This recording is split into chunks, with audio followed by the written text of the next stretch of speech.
इस चैप्टर की शुरुआत में हम देख पाते हैं मार्वेलियस आयरन आर्चर के सर में उस एरो को लगने के बाद वह काफी ही ज्यादा हैरान होते हुए सोच रहा था, डैम इट, यह सब खत्म हो गया। क्या यह सब ऐसे ही खत्म होने वाला था? डैन मार्वेलियस आयरन आर्चर पर अटैक करते हुए आगे जाने के बाद पलटकर उसकी ओर देखते हुए कहता है, अरे यार, मेरा तो मजा ही खत्म हो गया। मुझे पता नहीं था कि यह सब इतनी आसानी से समाप्त हो जाएगा। लेकिन एक बात है जो मुझे तुमसे पूछना है, क्या तुम मुझे बताओगे तुम्हारे जैसे किसी की डेथ? मुझे आश्चर्य है, क्या यह तुम्हारे लिए भी एक इंटरटेनमेंट थी? क्योंकि कोई ऐसा है जिसे हर किसी के पेन और डेथ इंटरटेनमेंट लगता था। आयरन आर्चर को इतनी आसानी से मरता हुआ देख बाकी के बच्चे स्वॉर्डमैन बोलते हैं, यह बास्टर्ड कौन है जिसने मार्वेलियस आयरन आर्चर को इतनी आसानी से मार डाला? वहीं ओल्ड बैगर भी सोच रहा था, किंग ऑफ वार, मुझे पता है कि इस दुनिया में कोई भी ऐसा नहीं है जो अंत में नहीं मरेगा, लेकिन गांगो के इतने बड़े वॉरियर, इसके अलावा 5 ड्रैगन लीग के 5 ग्रेट वॉरियरों में से एक मार्वेलियस आयरन आर्चर, वह केवल अपने सर में एरो के पियर्स होने के कारण मर गया। मुझे इसे देख अभी भी विश्वास नहीं हो रहा है। अब जबकि 5 ड्रैगन लीग के मार्वेलियस आयरन आर्चर मारा जा चुका है तो मुझे विश्वास है कि गांगो में ब्लडबाथ होने वाली है। इससे पहले कुछ हो, मुझे योमसायक को पकड़ना होगा। फिर वह जोर से चिल्लाते हुए कहता है, लेकिन आखिरकार वह गया कहाँ? उसी समय किसी और जगह पर रात के समय हम देखते हैं जहाँ कोई काफी ही तेजी से घोड़े को दौड़ाते हुए जा रहा था। हम उस पर्सन के फेस को देख पाते हैं जो कोई और नहीं योमसायक होता है। वह काफी ही ज्यादा घबराते हुए सोच रहा था, भले ही मैंने मार्शल आर्ट में मास्टरी कर ली है, लेकिन मेरी एबिलिटी कोई भी कंपेयर में नहीं है इम डोंग योंग के। मुझे आश्चर्य है कि वह पर्सन कौन हो सकता है जो उसके साथ समान रूप से फाइट कर सकता है। इसके अलावा मैंने उन्हें ग्योबैंग के रेड वाटर बिल्डिंग को भी डिस्ट्रॉय करते हुए देखा था। मुझे यकीन है कि उन्होंने भागने का रास्ता तक बंद कर दिया होगा अब तक। जिसके बाद वह घोड़े को और भी ज्यादा तेजी से दौड़ाते हुए कहता है, ताइवान से बचने के लिए मुझे कांगवाई की जरूरत है अभी, इससे पहले कि देर हो जाए। मुझे ग्रेट हेवनली मर्चेंट ग्रुप में जल्दी जाना होगा। और फिर हम ग्रेट हेवनली मर्चेंट ग्रुप को देखते हैं जहां पर कांगवाई आते हुए कहता है, great heavenly merchant group 5 dragon league को ट्राई कर रहा है हराने की, पर मुझे लगता है कि ग्रेट हेवनली मर्चेंट ग्रुप ने अपनी वैलिडिटी को पहले ही खो दी है, क्योंकि यह नेचुरल है शुरुआत से ही बारबेरियन आउटलैंडरों को नेटिव से हारना।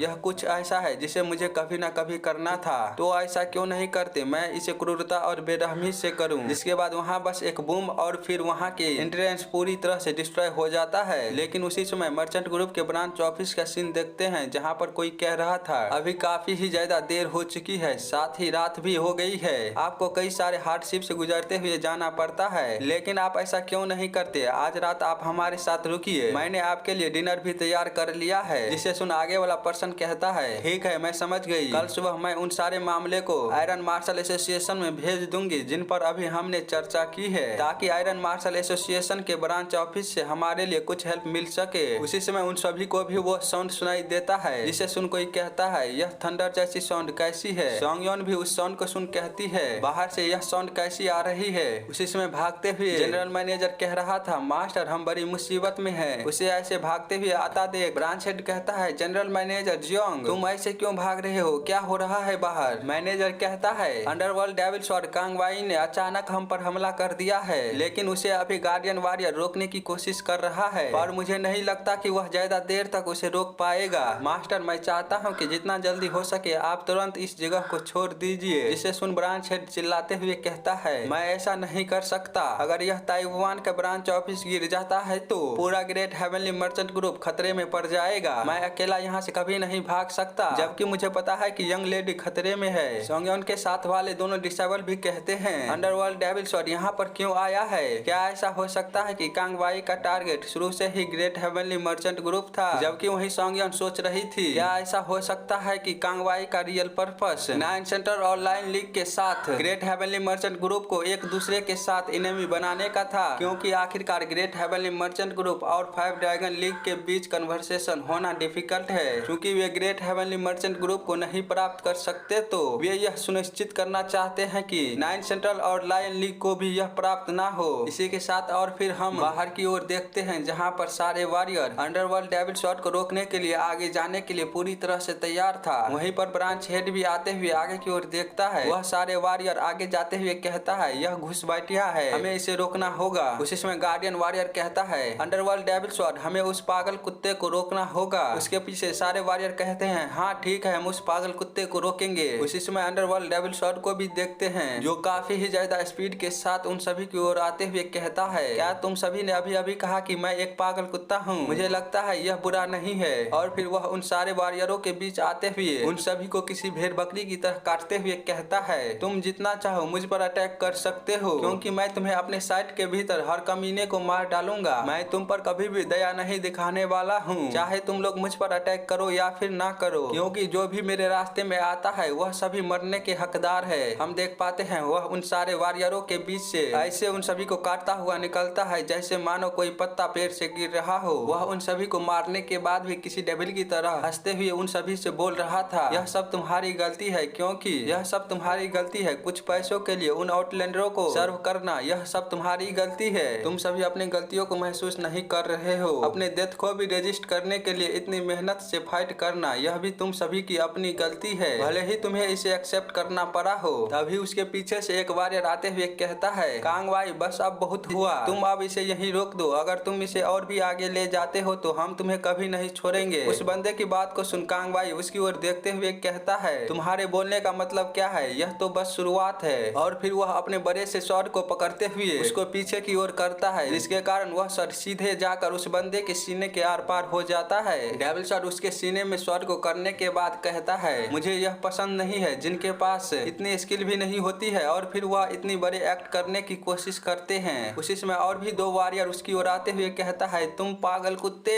डेविल शॉट उन दोनों की ओर देखते हुए कहता है, लो अब तुम अकेले नहीं होने वाले हो जो इस टेरिफाइंग जर्नी में तुम्हारे पीछे और भी आने के लिए तैयार हैं। वह इसी तरह उन सभी को मारता हुआ कह रहा था, आज ग्रेट हेवनली मर्चेंट ग्रुप को डिस्ट्रॉय होना होगा। पर वहाँ के सारे वॉरियर उसकी बातों पर बिना ध्यान दिए, बिना डरे और बिना रुके एक दूसरे के साथ मिलकर डेविल शॉट पर नॉन स्टॉप अटैक किए जा रहा था। लेकिन इससे अंडरवर्ल्ड डेविल शॉट कांगवाई को कुछ भी फर्क नहीं पड़ता। वह बिना दया दिखाए उसके आगे जितने भी वॉरियर आ रहे थे उसे बीचों बीच काटता हुआ जा रहा था। उसे ऐसा करता हुआ देख गार्डियन वॉरियर कहता है, तुम बास्टर्ड डेविल। डेविल शब्द को सुन अंडरवर्ल्ड डेविल शॉट कहता है, तुमने सही कहा, मैं एक डेविल हूँ, वह डेविल जो डेविल को भी स्वैलो कर जाता है। गार्डियन वॉरियर गुस्सा करते हुए कहता है, ऐसी बातें करना बंद करो जिसका कोई भी मतलब नहीं है। ग्रेट हेवनली मर्चेंट ग्रुप एक डिग्निफाइड मर्चेंट ग्रुप है। डेविल शॉट उसकी ऐसी हालत को देख स्माइल देते हुए कहता है, यह कितनी बड़ी इत्तेफाक की बात है। पहले मैंने भी यही सोचा था, तुम सभी को मारने के बाद मैं भी उसे वैसा ही बनाने वाला था, क्योंकि मुर्दा कभी भी उठकर बात नहीं कर सकते। जिसे सुन गार्डियन वॉरियर उस पर अटैक करने के लिए जाते हुए कहता है, तुम बुलशिट, मैं ऐसा कभी नहीं होने दूंगा। वह अपने पूरी तरह से सीरियस लुक में आते हुए बोलता है, कांगवाई आज मैं तुम्हारा गला काट दूंगा। डेविल शॉट उसके स्लैश को रोकते हुए कहता है, क्या तुम मेरा गला इस तरह के स्किल के साथ काटना चाहते हो? गार्डियन वॉरियर और भी तेजी से अटैक करते हुए कहता है, मैं सियोप म्योंग ह्यू हूँ, ग्रेट हेवनली मर्चेंट ग्रुप का सबसे बेस्ट वॉरियर, मुझे इस तरह से नीचे मत देखो। डेविल शॉट उसे दोबारा चिढ़ाते हुए कहता है, ठीक है, मैं यह मान लेता हूँ कि तुम बेस्ट वॉरियर हो, पर अंत में तो यही सच्चाई है कि तुम बस एक मर्चेंट ग्रुप के गार्डियन हो। तुम खुद को वह चीज करने के लिए मजबूर मत करो जो तुम करने में सक्षम नहीं हो, छोटे बच्चे। गार्डियन वॉरियर उसकी बातों को सुन और भी गुस्से से अटैक करते हुए कहता है, तुम बास्टर्ड। डेविल शॉट उसके और भी ज्यादा मजे लेते हुए कहता है, तुम अपनी पावर का यूज क्यों नहीं कर रहे हो? क्या सबसे बेस्ट वॉरियर के पास इतना ही स्किल है? गार्डियन वॉरियर भड़कते हुए कहता है, यह तो बस शुरुआत है। जिसको सुन डेविल शॉट उसे जवाब देते हुए बताता है, क्या यह शुरुआत है? नहीं, मुझे लगता है कि यह अब अंत है। जिसके बाद वह उसके ऊपर एक जोरदार फोर्स के साथ अटैक करते हुए उसे पीछे की ओर फेंक देता है और अपनी बड़ी सी लंबी शॉट को लेकर उस पर दोबारा अटैक करते हुए बताता है, तुम बस अपनी इतनी सी स्किल के साथ मुझे प्रोवोक करने की हिम्मत कैसे की? मैं तुम्हारी ओर बिना देखे ही तुम्हारी लेवल को क्लियरली बता सकता हूँ। जिस समय तुम्हारी तर्क संगतता शून्य हो जाती है उसी समय वॉरियर के रूप में तुम्हारा जीवन खत्म हो जाता है। गार्डियन वॉरियर उसकी शॉट को रोकते हुए कहता है, तुम बुलशिट। लेकिन तभी वह कुछ महसूस कर घबरा जाता है क्योंकि वह डेविल शॉट को नहीं रोक पाया। डेविल शॉट उसके आगे निकल गया होता है। उसकी ऐसी हालत देख हेड और जनरल मैनेजर कहता है, वॉरियर चियोप। हेड अभी भी उसकी ऐसी हालत देख बस एक ही शब्द बुला रहा था, म्योंग ही म्योंग ही। गार्डियन वॉरियर खांसते हुए कहता है, कांगवाई तुम बास्टर्ड, तुम्हारी मौत कभी भी पीसफुल नहीं होगी। डेविल शॉट हंसते हुए कहता है, ठीक है, तुम सही हो, मैं यह जानता हूँ कि मेरी मौत कभी भी पीसफुल नहीं होगी, लेकिन मुझे नहीं लगता है कि मरने वाले व्यक्ति को अभी इस बारे में चिंता करनी चाहिए। जिसके बाद वह काफी ही ज्यादा स्पीड के साथ गार्डियन वॉरियर की बॉडी को और भी बुरी तरह से डिस्ट्रॉय कर देता है और फिर वह हेड और जनरल मैनेजर की ओर देखते हुए कहता है, मेरी मौत अभी भी भविष्य में दूर मंजूर है। मैं इसके बारे में धीरे धीरे सोचूंगा, लेकिन अभी के लिए मैं जो करूंगा उसमें जिनडूसू को कट करने के बाद मैं ग्रेट हेवनली मर्चेंट ग्रुप को गला और बर्बाद कर दूंगा। हेड उसे अपनी ओर आता हुआ देख काफी ही ज्यादा घबराते हुए कहता है, तुम बास्टर्ड कमीने। डेविल शॉट दोबारा हेड से कहता है, जिनडूसू मुझे अपना गला दे दो।